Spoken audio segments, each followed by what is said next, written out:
Halo hai Sobat DM, ketemu lagi kita di Dapat Media. Sekarang kita kembali lagi ke Buleleng. Mau ngapain? Kita akan bertemu dengan Wakil Bupati Buleleng, yaitu Bapak Dr. Inyoman Sucidra SPOG. Siapakah beliau atau gebrakan apa yang akan diadakan oleh Buleleng? Tentunya jangan lupa untuk subscribe channel kami di Dapat Media, Instagramnya di @dapatmedia, websitenya di www.dapatmedia.com. Kita akan tanya-tanya lebih lengkapnya hanya di Open the Secret.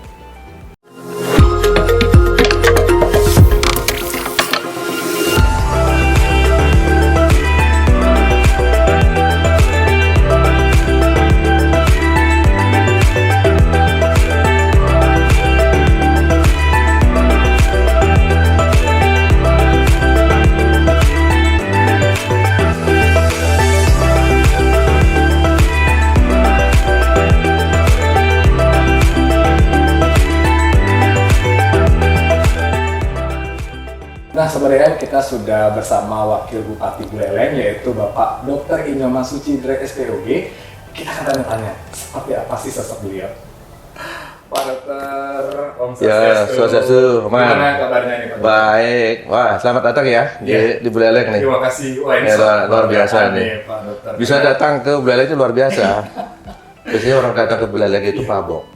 Kenapa gitu Pak? Ya kan jalannya kan masih itu kayak ular. Iya benar.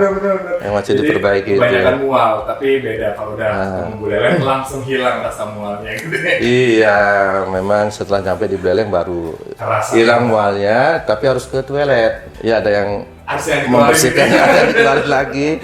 Tapi langsung setelah itu kita langsung ngeliat banyak banget kuliner-kuliner yang harus dicoba di Buleleng. Iya betul. Ya. Nah oke, Pak Dokter, kita singkat aja, kita ingin bicara tentang sekarang kan Pak Dokter kan dari dunia kesehatan ya, gitu kan?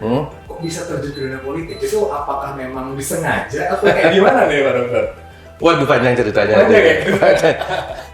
Jadi begini, saya itu lahir dan besar di Buleleng. Iya. Meninggalkan Buleleng saat kuliah di kedokteran.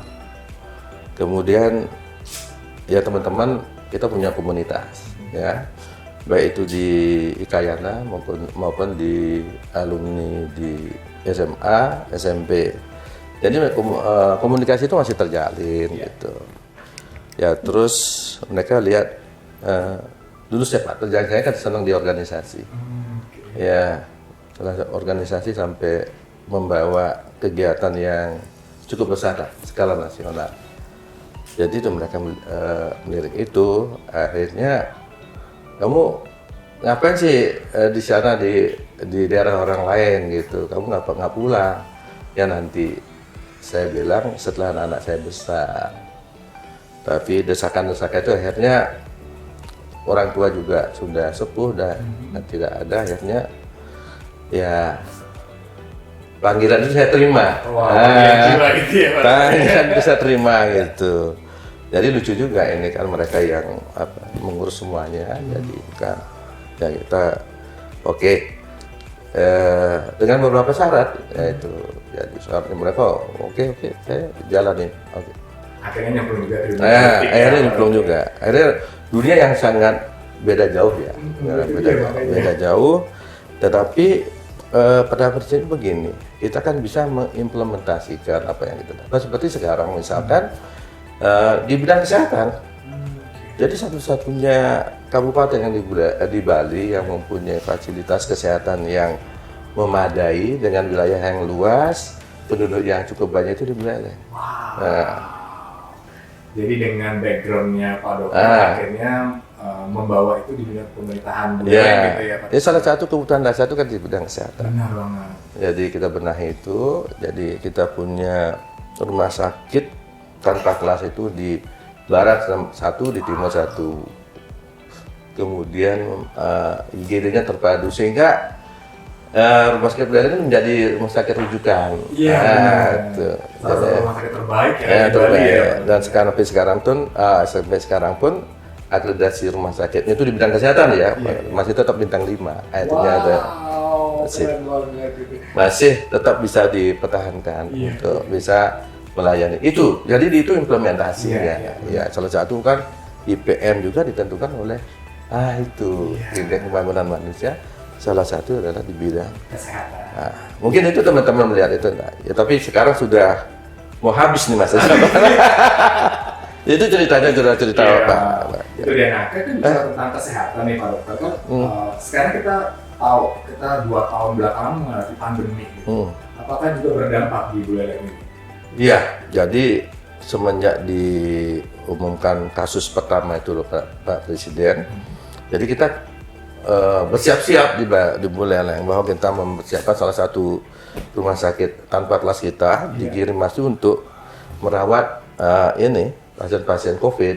Itu khusus untuk masyarakat Buleleng atau Masyarakat khusus untuk Buleleng dulu. Oh, okay. Karena kita kan siapkan itu. Nah, jadi pada saat pandemi itu memang termasuk yang tidak kelabakan lah Buleleng. Jadi ready.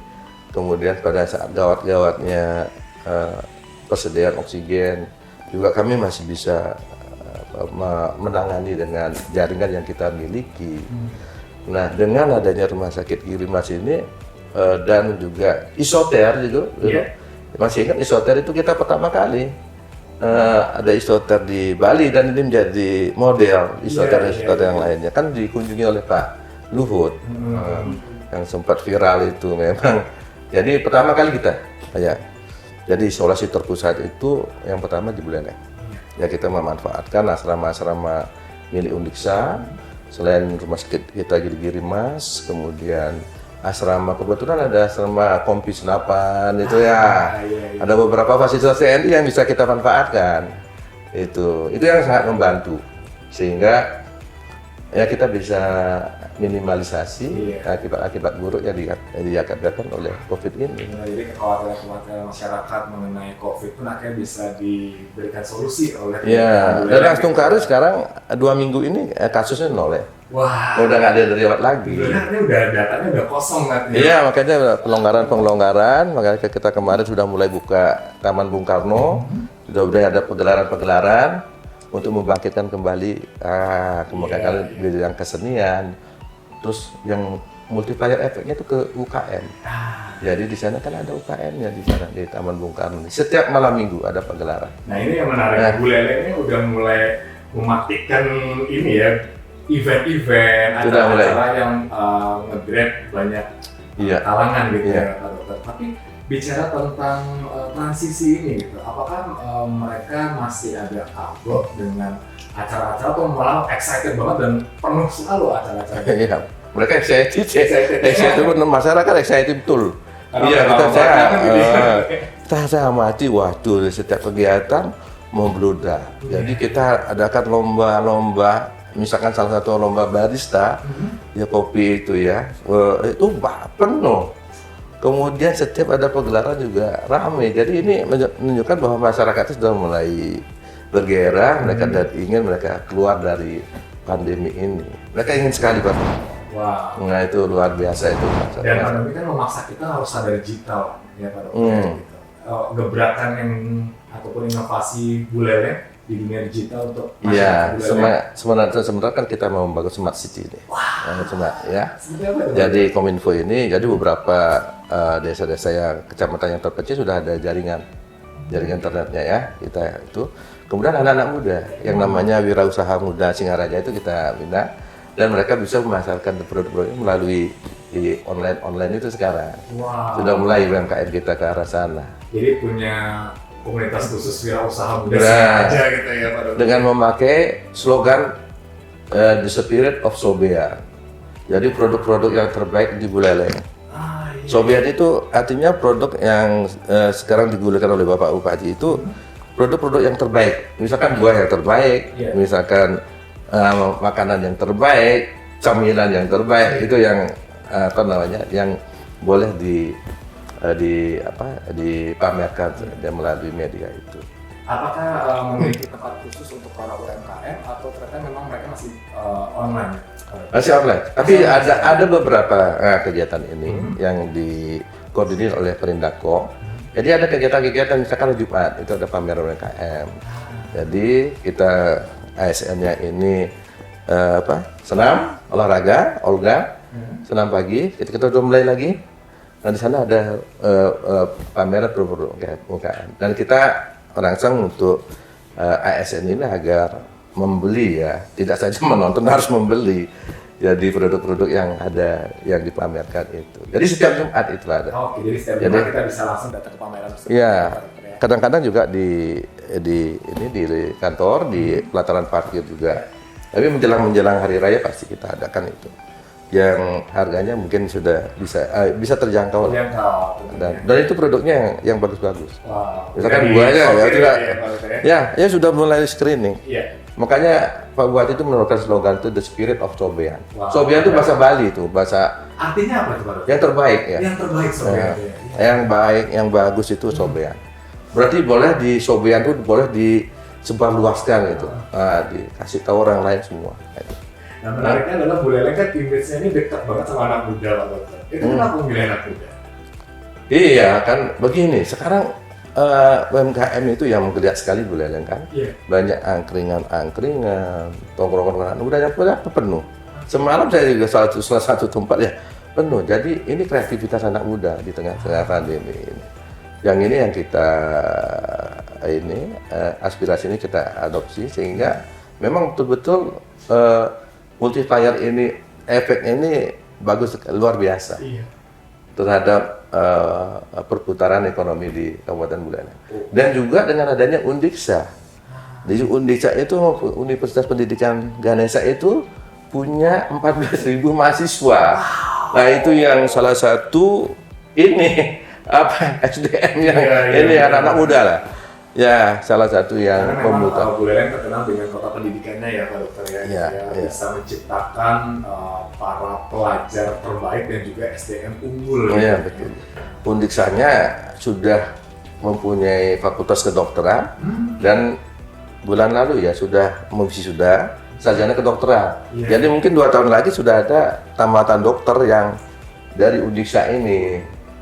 Nah, rumah sakit kita dipakai untuk rumah sakit pendidikan, mendidik dokter-dokter yang ada di Undiksa ini. Dan di Undiksa ini banyak tidak saja orang Bali, bahkan dari Papua, dari Sumatera Utara, dari Sulawesi, ada yang pendidikan di sini. Jadi dari seluruh Nusantara, di Undiksa gitu. Di Undiksa, karena Undiksa ini kalau dulu ikonnya ini kan pendidikan guru. Jadi pendidikan guru yang berkualitas itu memang sudah diakui di Undiksa ini. Jenjangnya sudah memang melalui tahapan yang sudah sedemikian rupa sehingga tamatan dari Undiksa-nya sudah diakui. Gitu. Iya. Nah, kalau misalnya Pak Dokter bilang kan bahwa anak muda menggeliat dengan UMKM. Tapi dengan anak muda ini apakah juga harus ada politik dari sejak muda? Ya, kemarin juga ada pertemuan HIPMI ya, kita rasa-rasa begitu ya. Kita harus, karena milenial ini sekitar 30% ini sebuah potensi yang luar biasa. Ya, kita ajak mereka memahami bahwa apa itu politik. Politik bukan konotasi mereka kan orang-orang tua itu politik kan jahat. Iya, image-nya jahat, betul. Kalau kamu ini dipolitikin nanti, kamu pasti dipolitikin. Kamu jatuh, pasti ada yang dipolitikin. Jadi image-nya itu kami merangkul mereka, memberikan pemahaman bahwa politik itu beginilah, sebuah cara untuk mencapai suatu tujuan. Tujuan itu tujuan yang baik, mensejahterakan masyarakat. Gitu.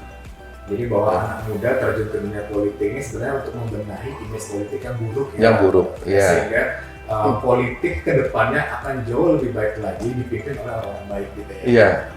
Kalau jadi orang jadi orang baik itu harus terjun juga ke politik. Nah, kalau tidak terjun ke politik nanti orang-orang yang notabene itu yang jadi pemimpin itu kan bisa kacau ya. Karena kebanyakan orang yang nggak baik yang terjun ke politik, akhirnya yang baik-baik ini kalah. Kalah ya. Nah itu itunya. Jadi memang orang-orang baik ini harus banyak bersuara, harus banyak terjun ke masyarakat, harus banyak terjun ke politik untuk memperbaiki keadaan sekarang. Iya, oke. Baik, kita memutar ke belakang bicara tentang Pak Dokter. Tadi kan kita bicara anak muda nih. Masa mudanya Pak Dokter ya, atau masa kecil. Kepikiran nggak sih Pak Dokter untuk menjadi seorang politisi atau bahkan menjadi wakil bupati Buleleng saat ini? Aduh, akhirnya agak kepikiran ya. Nggak kepikiran, cuman saya senang organisasi. Dari SMA, kemudian waktu kuliah, jadi senang di organisasi. Di Senat, senang. Di OSIS, senang. Kemudian tamat pun, ya, apa namanya, ini, dekat-dekat dengan organisasi itu. Si organisasi OKP.